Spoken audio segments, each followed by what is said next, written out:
kita masuk epilog dari kisah Punggel Ireng ini.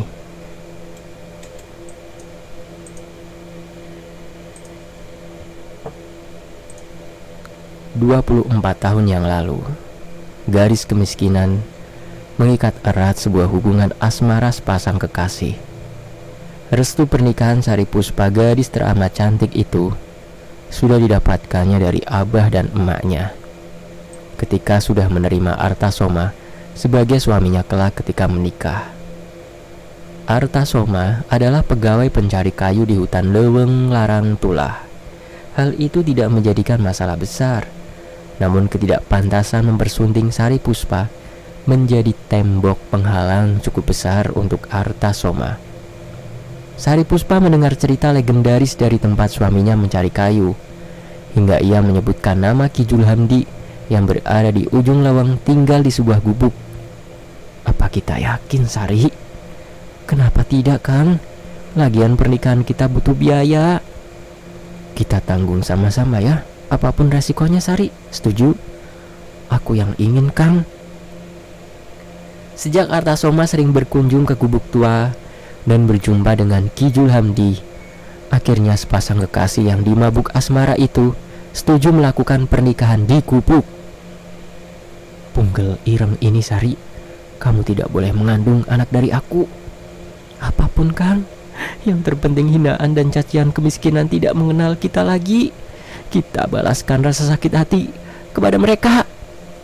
Malam itu juga, di hadapan sebuah mayat yang terbaring di atas ranjang, Artasoma dan Sari Puspa menikah ala kadarnya dengan mahar tengkorak Nyai Wartini.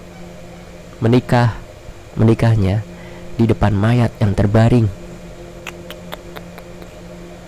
1 tahun berselang.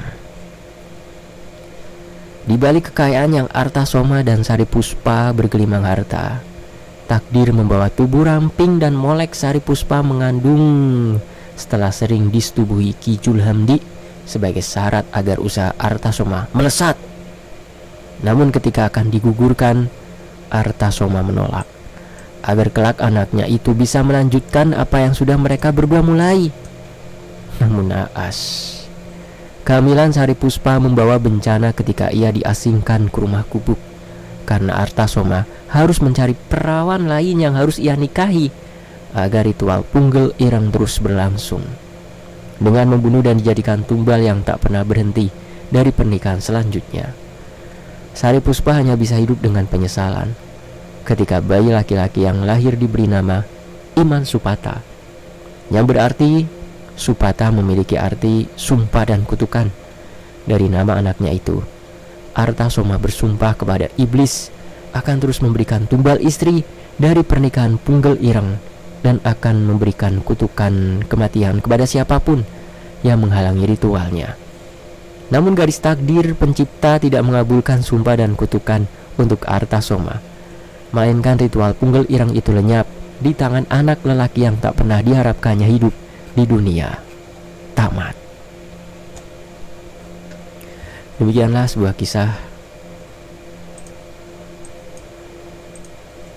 dari Teguh Falupi. Mohon maaf ya, ini matanya agak kedip-kedip karena panas nih dari pagi nih, dan sekarang 14.43, hampir 7 jam di depan komputer nih. Maaf ya. Jangan lupa subscribe ya, tolong ya, ke channel Wayne Anthony ini supaya bisa 1000 subscriber nih. Masih di 377. Mohon bantu ya. Dan demikianlah ini epilog yang mungkin nanti akan saya upload di Fakta Sejarah fullnya ya, yang bagian ke-15. Ya, nanti malam atau jam berapa ya. Ini tayang dulu di Wayne Anthony. Terima kasih semuanya ya. Terima kasih maksudnya terima kasih yang udah nonton di Wayne Anthony. Sampai belepotan nih. Wayne Anthony pamit. Sampai jumpa.